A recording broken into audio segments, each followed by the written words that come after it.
Hello replay viewers. Finally I got an early start this morning and I had some bad current, but now the current's good for a little while and they're going to be whizzing past this the shipping facility, and there's a lot of chatter on the radio all of a sudden. It's that time of the day. Towards the left there's also people that want to go fishing. There they go.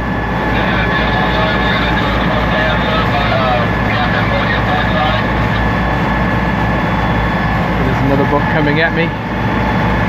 Got to pay attention. Hello Karen, good to see you up. I left early this morning to avoid this, and for the most part it's worked, but there seems to be a little procession of boats. Yeah, it is a nice day in the water. It's warm, it's humid. I have my jacket on, but I really don't need it now. I needed it earlier this morning.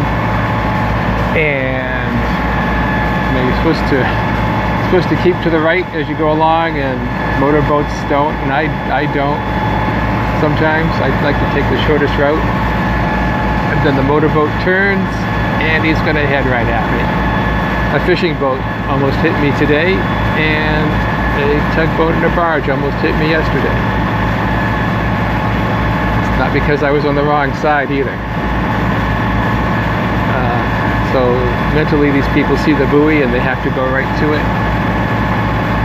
And they're going a lot faster than I am, so they have a lot more options on what side they go on, but here we are. I don't know if I've scoped from here before. For some reason I think I haven't.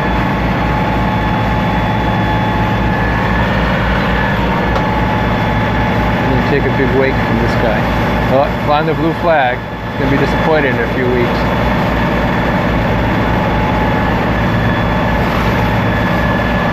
Look at that wave. You know, the bigger the wake, the less efficient the motor is. Burning up a lot of fuel. I switched the autopilot off for that little situation. In a moment I'll show you the other side. I have to get my course straightened out. There's this green here. So I was plodding along. It's almost a new moon, and the moon is as close to the earth as it ever gets. So those two things combined have made the current very strong. Anyway, let's put the autopilot back on for a second, only just for a minute or so. And I didn't want to wait until later in the morning. I just wanted to get this piece over, so I left early. And I knew I'd be going very slowly against the current.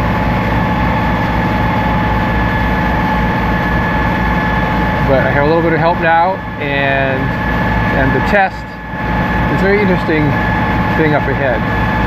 There's this we're going to see this facility a little better in a moment. And I've got to be looking on this side to watch out for the bridge, right? I'm going to go stand behind the steering wheel for a change. This is probably one reason I haven't scoped here. There's a good view for you for a minute. You get a look at the marsh. So my speed, normally I motor at 6.5, 6.4, and all morning it was about 4.5 or 4.4, and now I'm at 7.1, so I've caught the beginning of the ebb tide, but there's a little situation up ahead where I make a very sharp turn into Bogue Sound. I might catch the last of the incoming tide because there's a differential in time. This is some kind of whatever they ship. No mackerels. I'm a sailboat. I'm not fishing. I don't even know what a Spanish mackerel would be. Sorry. So whatever this facility is, its material has to be kept dry. So you can see these barges here have covers, and when the time comes to empty them or fill them, they slide back. And I'm paying a lot of attention on this side because I'm coming up to a narrow opening. This is Morehead City in North Carolina. I didn't know if there's a Morehead City in Kentucky.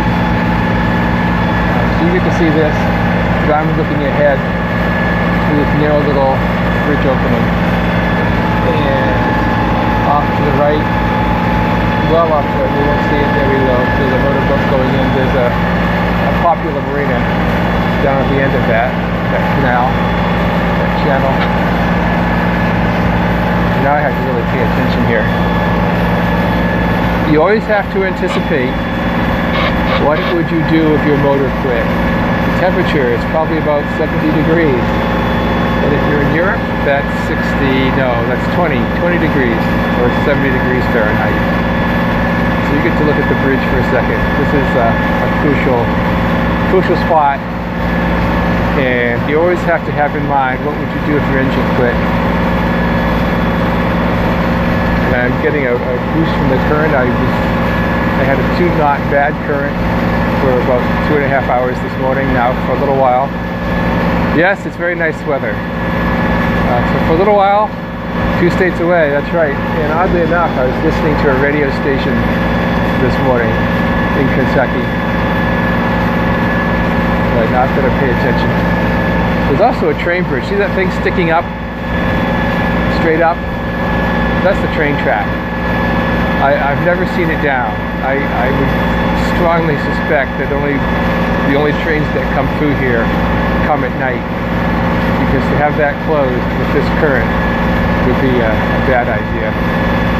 Yep, West Virginia. Well, I'll have to look up Morehead City, West Virginia. But this one's in North Carolina. And off to my left, into the sunshine, is Beaufort. All right, stand by. Here we go through the narrow section. I'll give you a view to the side. Not over in the middle of it. And thank goodness there's nobody coming. Half the time I go through here, there's somebody coming the other way. And the current's a little swirly in here. And I don't like to be near the edge because you can get pushed into these. And you can see where there's been collisions. Tugboats and barges have trouble with the current in here. And this thing doesn't last too long. It's constantly having to be rebuilt because of mishaps. All right, here we're through.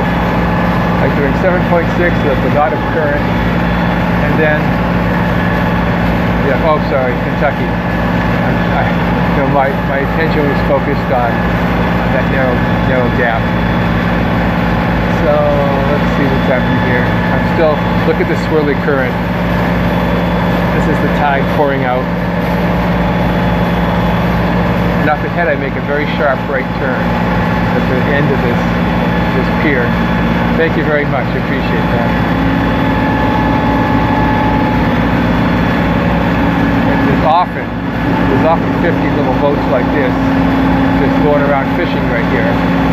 And I don't understand why they do that, but this is a deep area. This was all dredged out for ships.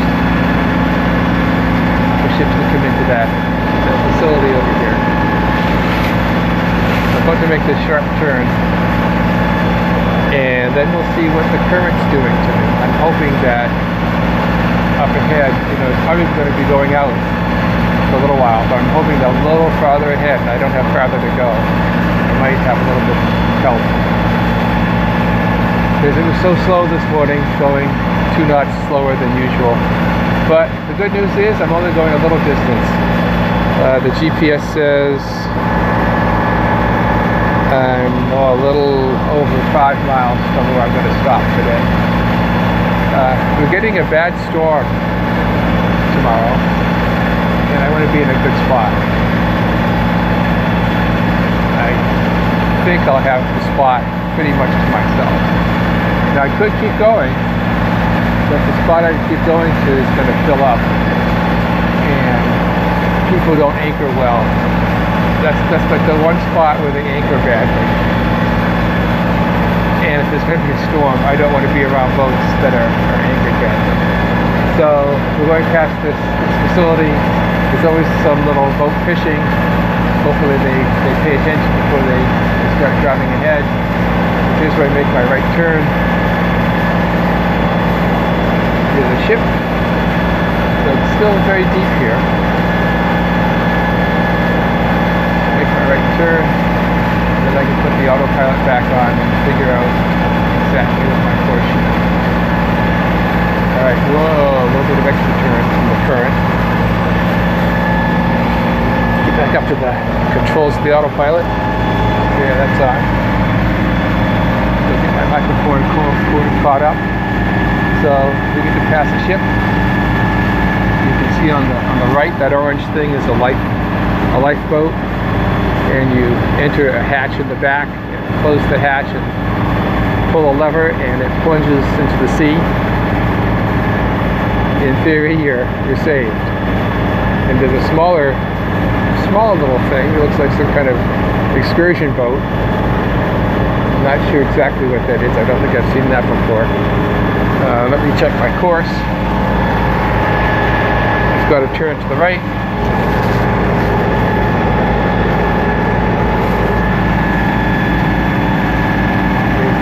Right, they ask the autopilot for 10 degrees.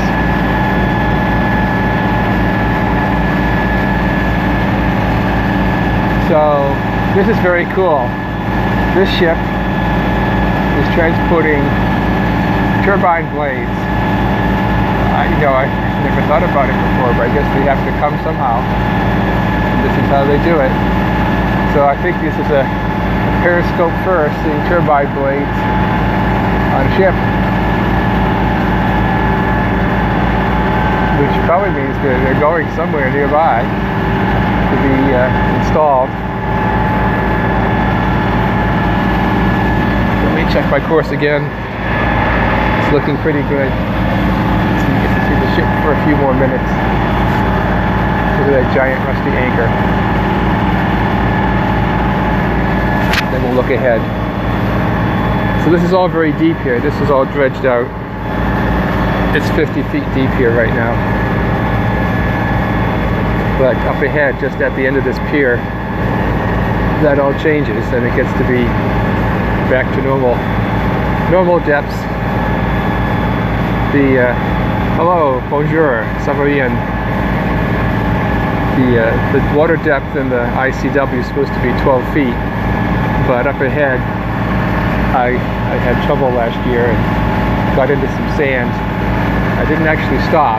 I was able to make a U-turn and get out below some ease. Very good. So the section up, there's some sections up ahead that need a little bit of love from the dredge, but because it's just a small area, they're not going to do it. Sections that have a lot of trouble don't always get attention from the dredge. 1, 2, 3, 4, 5 degrees to the right. So over on the right, after the pier, there's a whole bunch of boat docks, and one of them has a restaurant. It has a funny name. It's called the Sanitary Restaurant. I wonder who came up with that idea.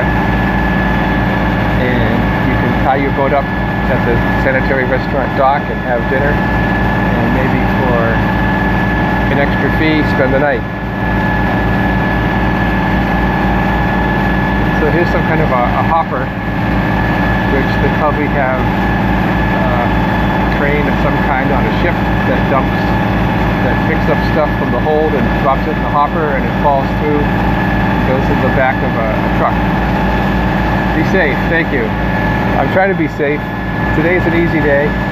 It's a short day, and there's this huge storm coming on Friday, tomorrow. And I hope my anchor does not drag. I hope there's a space where I'm going. This little place I'm going into doesn't have a lot of room for boats. And somebody in authority, they didn't want boats staying there too long, so they put out a buoy with a message on it saying, "Can only stay 7 days in like 2 or 3 months." And they put the buoy right in the best spot to anchor your boat. So you kind of lost that spot, unfortunately. You know, they should put the buoy a little bit closer. You work on ships, good. Have you visited your friends on the ship, or you just get to hear about them? Yeah, so you know, if they put this little buoy closer to where you come in, it wouldn't be in the way. You're going to see it. The place I'm going into is so little. You're going to see the buoy with the message. So, you know, the place is surrounded by very expensive homes. If it was a quiet little spot, I'd be inclined to grab onto the buoy somehow and drag it out of the way a little bit. But I don't think you can do that without being noticed. All right, I better check my course. Let's see what's happening up ahead. It's a little confusing here. There's a whole bunch of channels out in California. I'm not sure what I just missed. I'm checking my course, so I better look for another red marker up ahead. This one's a red and a green. And the green means if you're going to the right, you read the green part. If you're going straight, you read the red part. Alright, I see a red. I've got to turn a little bit to the left.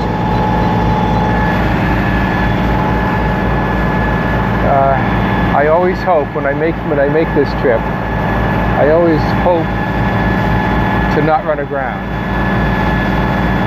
and or at least and also not to hit bottom. And so far, almost every single trip I've had either run aground and stopped, or hit bottom and continued on. But it's very hard to get a perfect trip. Sometimes the trouble is the channel's shoaled up with sand or mud, and some other times the skipper here has made a horrible blunder, and certain places I go into, the entrance is very narrow, and if you're off by 10 feet, then you're going to have a little trouble. There's not so many, there's a lot more mud than sand. The thing I got into just up ahead here last year, I was going the other way. There's definitely sand, you can tell. I think it was sand. I suppose it was soft mud. I better keep an eye on this red marker. So I've adjusted my depth alarm. When it shows 9, it will start sounding a beep, which I may or may not hear because the beep isn't too loud. When I'm out in the ocean and going along the coast, I set it to 12. But 12 here would always be too shallow. No, not at all. All right, let me check my speed. I'm happy with my speed. This is what I was hoping for. I normally motor at 6.4 and I'm doing 6.3. So it's kind of a funny situation here. You can see up ahead there's a long way into the horizon of water. This is Bogue Sound, and there's a huge difference in the time of high tide, and the tide here isn't much because where I just came from, you can look back into the sunshine, that's not a very big opening. And up in this direction, Bogue Sound is huge. It just goes and goes and goes. So it takes a long time for the water to start to drain out. And it doesn't drain out much because then the tide down here starts to come in again. So there isn't a big change of water level here as opposed to just behind me. So if you've done this trip a few times, you kind of figured that out maybe. And you can use it to your advantage.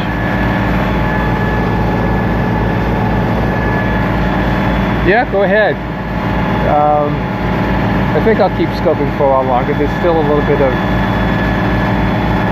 Let me change my course. I'm making a right turn with the autopilot. Where am I headed? Today I'm just headed another, not even 4 or 5 miles, into a little creek. But in general, I'm headed to Florida. I've made this trip a number of times in the past. winters where I'm from are hard, cold and snowy, but I'm starting to wonder why I keep making this trip. It's got to be a bit tedious. Let's take a look on this side just to see. There's a green over there, green buoy. So this stretch of the route, you leave the greens on the left and the reds on the right. There are some sections that are done the other way, and you have to know, when's my projected date to arrive in Florida? Why are you going to meet me there to find? So the rule is of travel. So I can't give you calendar dates. I can give you travel dates because I'm going to lose 2 nights. Yes, you're in Virginia. I passed through Virginia. I got into. I wasn't in Virginia for very long this time. So travel times, it's 7 days to go through North Carolina. It's 5 days for going through South Carolina. It's 3 days to going through Georgia, and it's maybe 4 days or so of travel in Florida, and then I stop. But where I stopped last year, I haven't called them to see if I can stop there again. And there's another place I think I'd rather stop, which is a little farther along.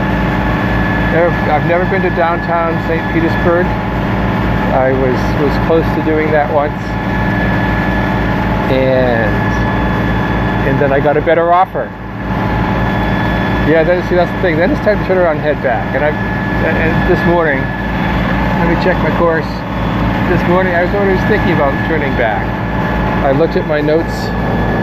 Let me change the course a little bit. 2, 3. Oop, I'm pushing the setup button. I better not do that. Back. 1, 2, 3, 4, 5. That's what happens when I'm trying to do more than one thing at a time. Push the wrong button. So I was already thinking, what about turning back? So the question is error. When do I start back? So 2 years ago I started back in a bit of a snit with my marina situation. I started back at the end of January, and it was great until somewhere in Virginia. Then it got very, very cold, and then I was having ice in the morning in my water bucket, and I got home March 29th, and it was cold for a long time. Last year I started back at the end of February instead of the end of January, and there were storms and delays, and I got back about the 4th day of May.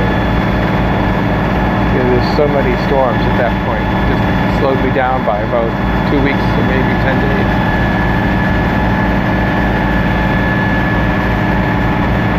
I'm just paying a little attention here because I have to straighten out. There's another bridge up ahead.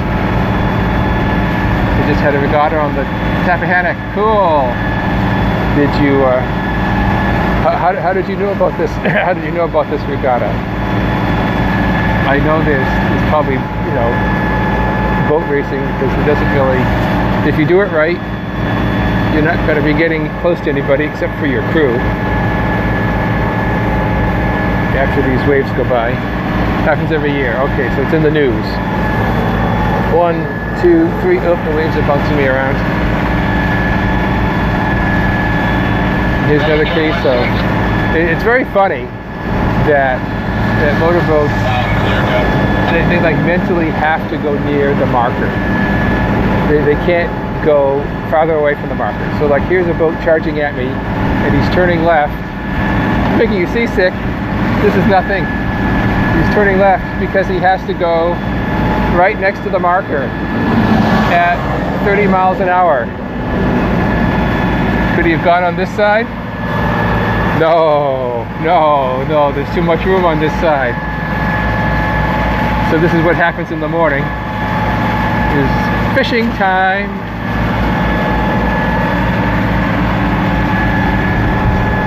Here comes another one.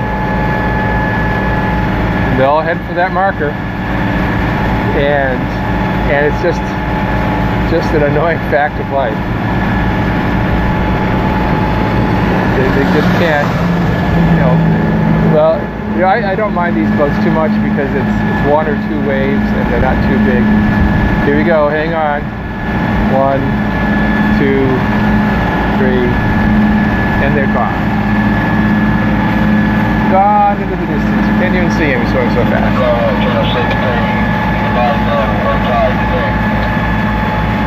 So how am I doing? How am I doing in this bridge? Another 2 to the right. Alright, so here's something interesting. Floating interest, this is Kimosabi. Kimosabi, I was wondering, did you folks come down the Hudson River like 5 weeks back? No, we didn't. Okay, we thought we recognized your boat, and real pretty one anyway, Nordhaven, right? That's correct. There's a few out there, the 40s, over. Yeah, I was looking at your flopper stoppers, and that's what took my interest. Okay, have a great, where are you headed today, you folks? We're going to try to get offshore for a hop to somewhere before the weather deteriorates, over.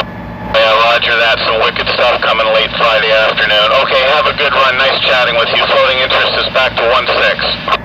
Okay, have a great day. Kimosabi to 16, over. So that's called following the mail, or listening into the mail. So here's something that irritates me. It's a fishing boat without riggers, and they've started to lower them. So now what do I do? I hope it shears off to the left, because it's taking up way more space than I'm comfortable with. So anyway, listening to the mail is kind of fun when you have nothing else to do. And that Kimosabi, I've been with them for 3 days, and they were anchored behind me last night, and of course they got a slightly late start, so I like to start early. Alright, I'm going to go back to steering by hand, because here comes this fishing boat and the bridge. Yeah, well, see, there you go, that's a little treat, hearing the people talking. Alright, how are we doing here? Alright, he has his nets out, sort of, but he's off to the side. He's also on the wrong side. I don't know what's going on. Alright, now I'm behind the steering wheel. So, Morehead City, 6th Bridge, Middle River, Basco Bridge, 24-foot beam, engine to the bridge, and our traffic control ability monitor. I'm trying to show you the view, but I'm also watching 1, 2, 3. This is a bigger wave. So that I'm standing up and holding on to something.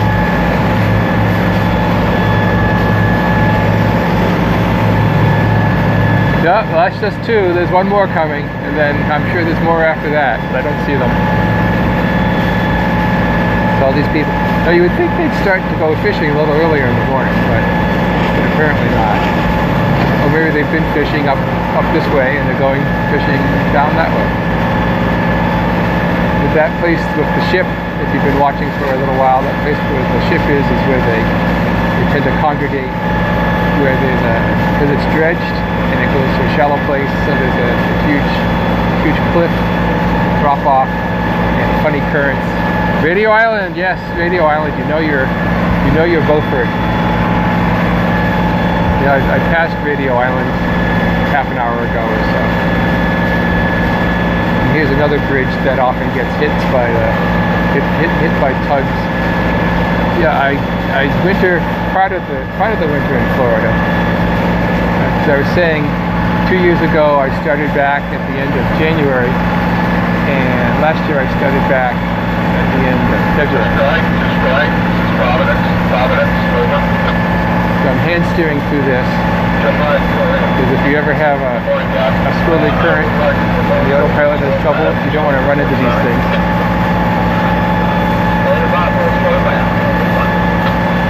And this is all looking brand new, because yet again it gets hit by bug barges and smashed up. And so this has all been recently rebuilt a year or so ago, and who knows how long it will last. Alright, I can get away from the wheel and push the autopilot button, And you always have to look back, and yep, here's somebody coming the other way. But at least I'm going to be in a wide spot. These are power wires going across.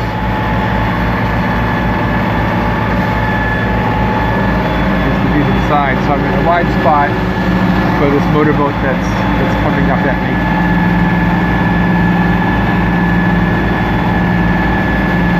What's weird, having power lines on concrete poles in the water? That's the only way to get across to the other side. I have to check how I'm doing in this direction. You need to keep the green on the left, remember? You're all learning basic piloting skills. And that boat that's coming up behind me will have plenty of room. So no yikes. But those are on my paper maps. The power lines have been here for ages. I would think they'd be on your map. And the boat slowed down for the bridge. And I wouldn't be surprised if it just goes past me full tilt. It looks like this bridge is getting some maintenance. Anyone that lives in Beaufort, Morehead City, you can see you might drive past it. You can see there's some scaffolding on that bridge, so that could be. But having to slow. There is no slow way. There's full speed ahead in this section. So I'm in a fairly heavy sailboat, and it'll get bounced around a little bit. My other little boat, though, would get bounced around a lot, and that was annoying. To get bounced around, because these boats that go 20 or 30 miles an hour, it doesn't hurt them in any sense to slow down for a minute to go by. Let's see what this guy's going to do. Well, he's taking it easy.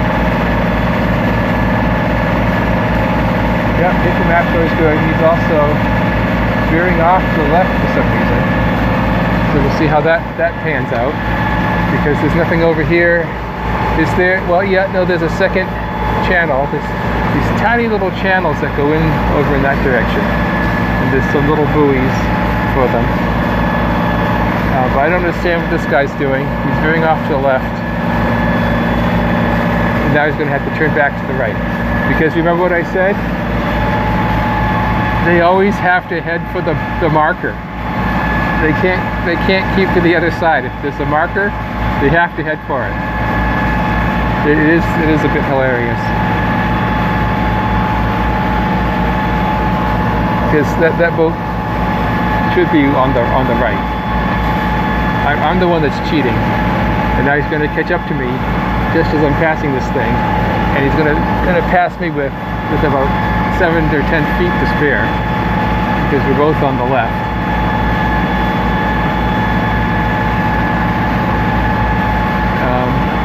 So you can still buy nautical charts, but you have to have them printed out in a large format, with a large format printer. So there's companies that do that. The government stopped printing them recently, or is about to stop. I think they just stopped printing them because everybody's gone to electronic gadgets. Yeah. Now let me see. Summer, what maps are you talking about? Road maps or marine maps? So here's how much space I have here, and here's this guy crowding in because he can't go over to the right, where there's like 200 or 300 yards of space. No, he can't do that. He's got to crowd in here. Of course, I'm going to turn to the left to follow the channel.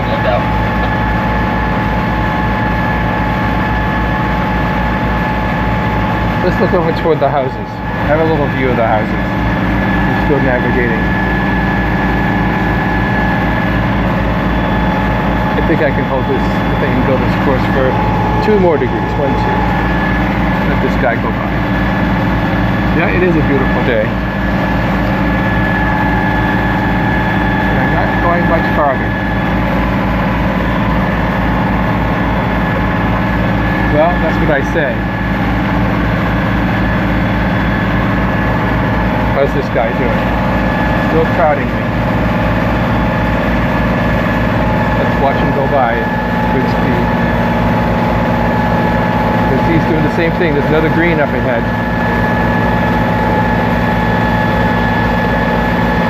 Yeah, well, see, that's the thing. He is hurrying up. He probably wouldn't for me to slow down. But no, he could have just gone over to the other side.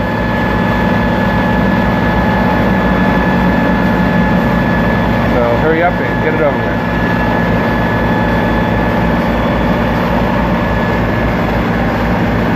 Well, that's sweet. There's two little kids in there that put their head out and wave. Can you see them?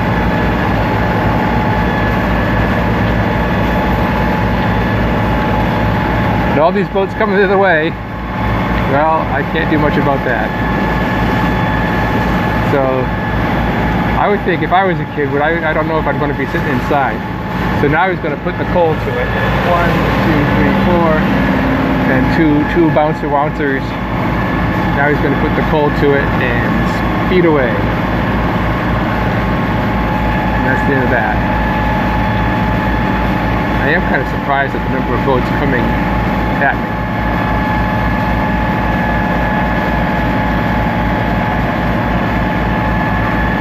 So much for that bit of a drama. Here's more of a view off to the right.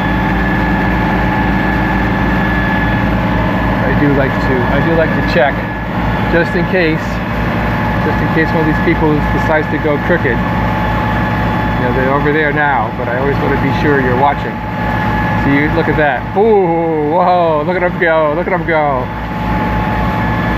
That's from the guy that just went past me at full. He didn't pass me at full tilt, but he was going full tilt up ahead. And that little boat got knocked around a little bit. They had to slow down. It didn't take a big wave in the front. 2 degrees to the left. So that's par for the course. This is a busy section. You know, it's near a city. People have to go fishing. Well, I don't think there's any hurricane that's coming anytime soon. But there is a major cold front coming tomorrow afternoon.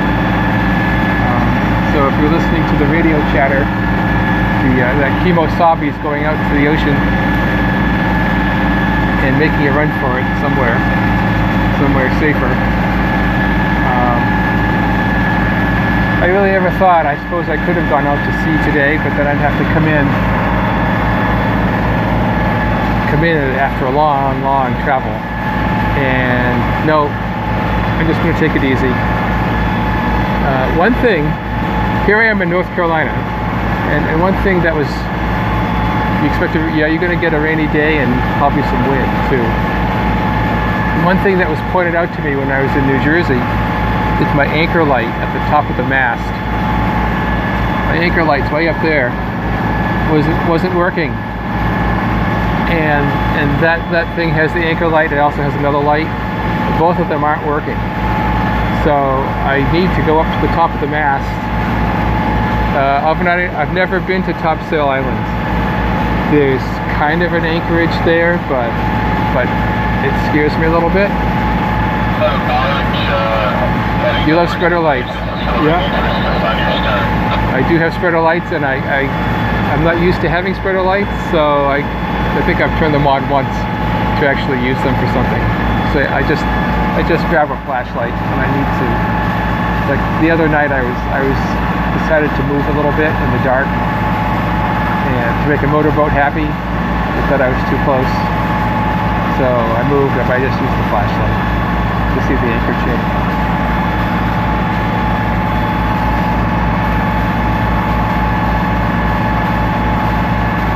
Get some. Well, who's going to climb to the top of my mast? So that's what I need. I need a calm day with plenty of time before sunset, and no boats going by to make waves. You'll do it. All right. Come on, God. And I have to make at least 2 trips up to the top. I'm probably good for in a short period of time. I'm probably good for. Oh yeah, too late. I'm past Virginia. I'm probably good for 3 trips in a short period of time. So I need to go up to the top, and I've never had this thing apart before.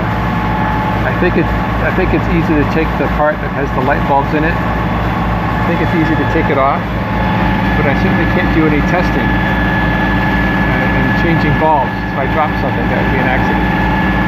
So I'm going to take it off, and I will carry my meter up and try to measure the voltages to see if the problem is with the bulb or with the wire. And I suspect both bulbs are out, and I know for sure that the anchor light is an LED, so they shouldn't burn out.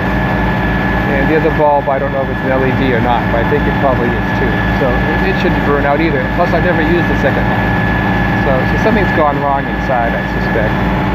Or else there's something went wrong inside, and the anchor light had a failure, because they do give out electrically. They're a bit sensitive to the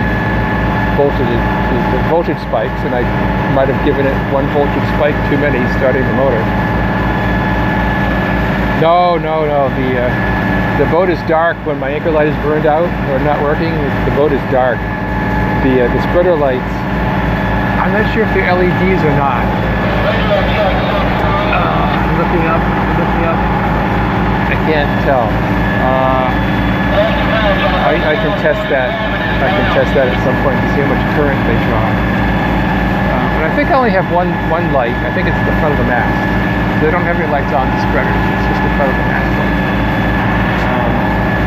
So I didn't think about that, because like I said, I'm not used to having one. I can look this way. Make sure I'm on course. Yep, looking good. The shallow section is a little farther ahead.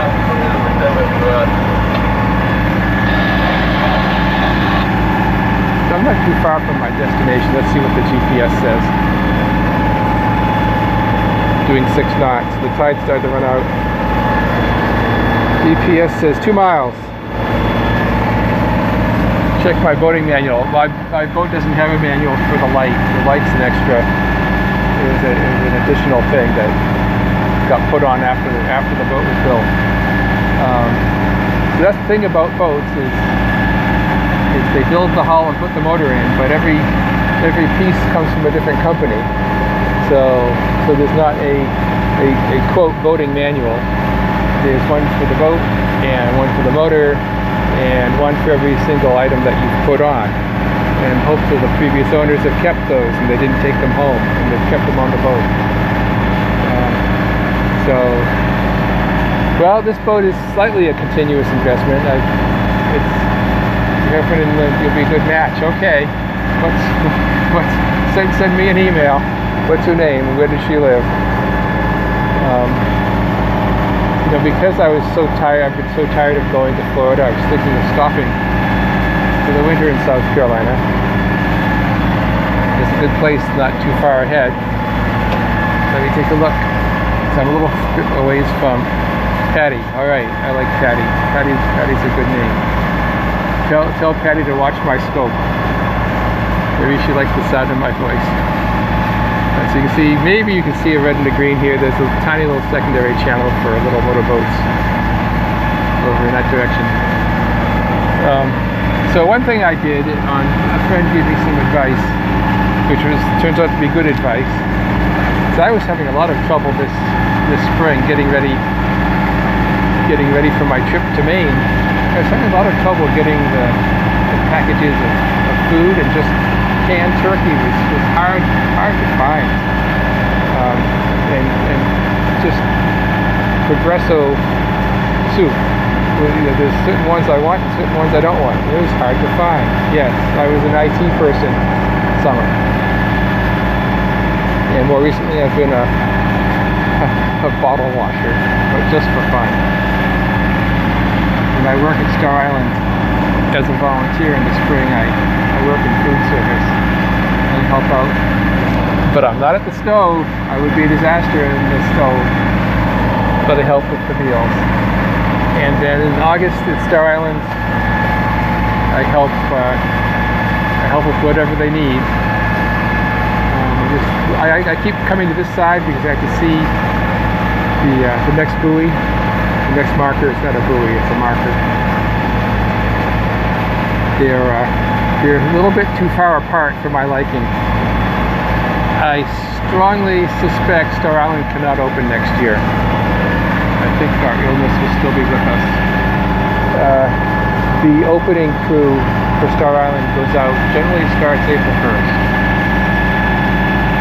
And you think there'll be a vaccine deployed and available to everybody by February? No, that's only a few months away. The open crew doesn't have to do everything, so they might be able to go out, instead of going on April 1st, they could go out in May 1st. They go in April with a small group, and generally there's some major projects that they take on. But if you don't do any major projects, you just want to get the place started, then you probably can start early May. It does take a while to get everything running. There's lots of water pipes that have to be the pumps have to get working, and they have to find out where the burst pipes are and fix them, and then the fire system has to be switched on. Good morning again, Paul. And the fire alarm system on Star has so many failures over the winter. Alright, thank you, uptown. Alright. Well, there's only one way to learn about a boat, and that's to go on one. Of course, an email's always appreciated. Let me check again to the left. So I'm getting out of the wide section into the narrow section, and a little bit, not quite off course. I think I'm doing okay for the next few minutes. Hello, Hammond, America. Good morning to you. I don't know if I've ever scoped this section before. I'm not sure why not. Usually there's a lot of action from the current. So I'm glad I have a good signal here. So this is the wide section. I'm coming up to the area that's been dredged, and the markers are a little bit far apart. So if it's a sunny day, you can see them okay. I've made the mistake a few times of leaving here not quite at sunrise, maybe a little early before sunrise, and oh my goodness, all of a sudden you're out in the channel because you can see the depth go to the correct number, but you only get about 100 feet or 150 feet of width, and if you can't see the next marker, then there's a bit of a scramble to get some electronic aid turned on. Alright, so my shallow alarm just went off. Now I've got to pay a lot more attention to going straight in this little narrow section. I can see my destination up ahead. Oh, no, that's right, there's a temporary buoy, so I have to, sticking out. So even though my shallow alarm went off, I've got to keep to the red side. That was just, where am I going today? Are you asking me where I'm going today, or where am I going in general? I'm not from New Hampshire, I'm from Massachusetts. Star Island is New Hampshire, but it's only, by boat, it's 12 miles from where I usually keep my boat in the spring. And where I went to school, if you were thirsty, you go down the hall and get water from a bubbler. Lynn, okay, Lynn is in Massachusetts. New Hampshire isn't too far away though. Am I ahead of schedule? No, I'm behind schedule, Paul. I lost 3 weeks because of waiting for hurricanes to get out of the picture. And while the hurricanes were getting out of the picture, oh, Peterborough, all right. While the hurricanes were still around, I had them, you heard me talk about swapping my propeller. And because the hurricane situation was so bad, I didn't mind losing that time. So now I have a regular propeller and not one that flip-flops around. I think I've lost a tiny amount of speed, a little hard to tell. I'm going to check here again. That's what I am, 62 and a half. So here's there's a green marker and a green buoy, because as this area shoals up, the shoal gets into the channel, so they make the channel narrower by putting the buoy out. So at least you know where you have a chance. In theory, you're supposed to be able to take a tugboat and a barge down the ICW and have enough room to pass a tugboat and a barge going the other way. In theory is one thing. Okay, I guess you're running along, Summer. Thanks for the little chat this morning. So I have a red buoy, and then I'm up at the green, and that's where the scope ends, because that's where I turn.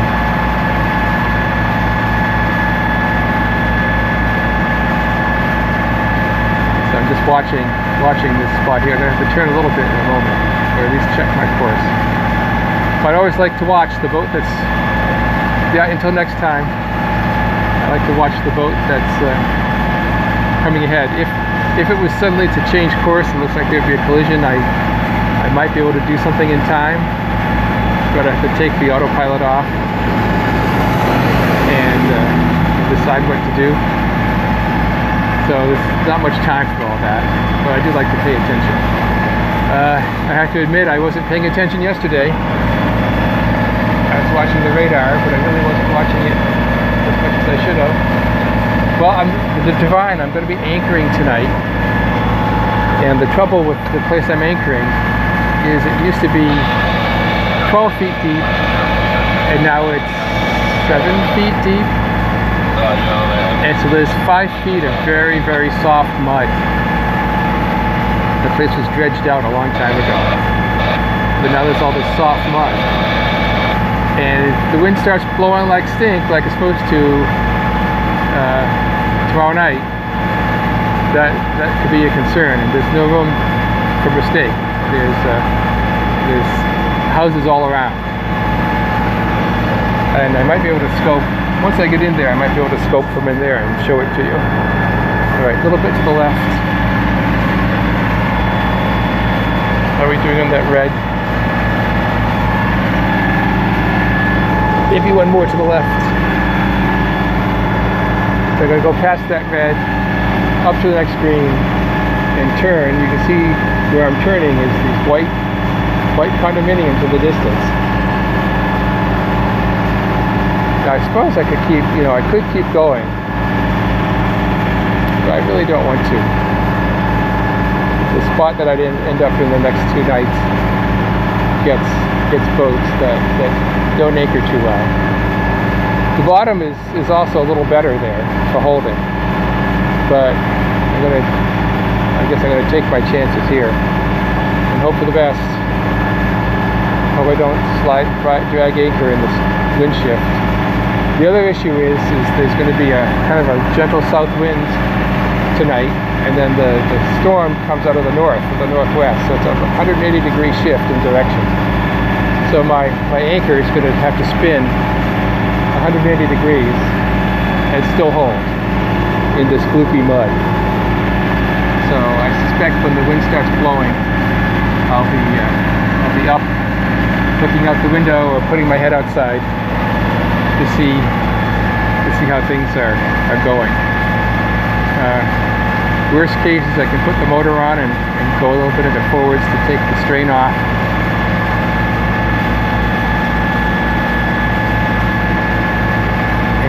And I'm running my chart plotter today because I left in the dark.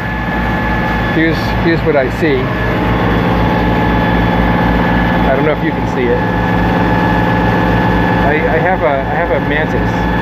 So here's the chart plotter, and you can see I'm leaving a trail, a green line. See how narrow it is here. So when I anchor, I'm not sure how heavy the anchor is. It's probably in the 20 pound range. I know it does a pretty good job. That's what I care about. But no anchor is going to do really well in really soft mud. there's been notes online about this spot, people having trouble anchoring, even in normal circumstances. But I think some of that might be their technique. So here's the red coming up, and the next one is the green, and that's where I turn. I'm going to scope out before that because I need to get this. About 30 feet of chain. See, my anchoring system on this boat is all chain. It's so shallow in there that 40 feet of chain on a nice day is super. Because there's going to be this storm, I might put out 50 plus, and that will be more than enough. But if the bottom is so soft, my anchor doesn't hold, then no matter how much chain you put out, won't help. So just have to, and unfortunately, why does the storm arrive at night? It's a little unusual for the storm to arrive in the daytime. I don't know. It just seems like there's often unfortunate timing. This is marker number 8. I'm turning at marker number 9 up ahead, which is just past this boat. So you get me for another 60 seconds or so. Then I have to scope out and take my microphone off and unplug the wires and get unclipped. And I started wearing a jacket this morning. Boy, that boat looks like it's on a lift. So here we go. One and a half waves. That's not, so I don't mind those little waves. That's fine. They go by. Always check back though. You never know if a big one's coming. Fair winds, following seas. All right, thank you. You still have me for a few moments. Let me take a look at the scenery over here. There's not much to see on here. I try not to show looking into the sun. There's just nothing to see over there. That's too far away. Here's the scenery on the right. So, and where I'm going in. This is a strange entrance. It's very narrow. It's very shallow. Every so often, they hire a barge with a little backhoe on it to scoop out the mud. And the only plus right now is the tide is up. There's about 18 inches of tide. So that does help. I've gone into at low tide. And the other thing is, there's the electronic notes for this spot. And people said that they either couldn't anchor in there because the mud was too soft, or they got stuck trying to go in. If you stay in the middle, you don't have any trouble. So I'm not sure what these people are doing. You have to wonder a little bit about some of the reports. How am I doing on the green? I'm looking pretty good. So you make a sharp turn. If the current, there's almost always current. There's a current running, it's pushing you sideways. So you have to allow for that. And then you get almost in, and you're running along a concrete wall, and you can't see if anybody's coming out. So that makes people nervous too. When I'm a sailboat, I might not see if they're coming out, but if they are coming out, they can certainly see there's a mast sticking up, and you would certainly hope that they would wait, because in that narrow little place, there's not much. There's no room for passing really, and better avoid a situation. I've never had to worry about a bigger boat coming out when I'm actually in the channel, because most motorboats like to be in the middle, even though they don't need it.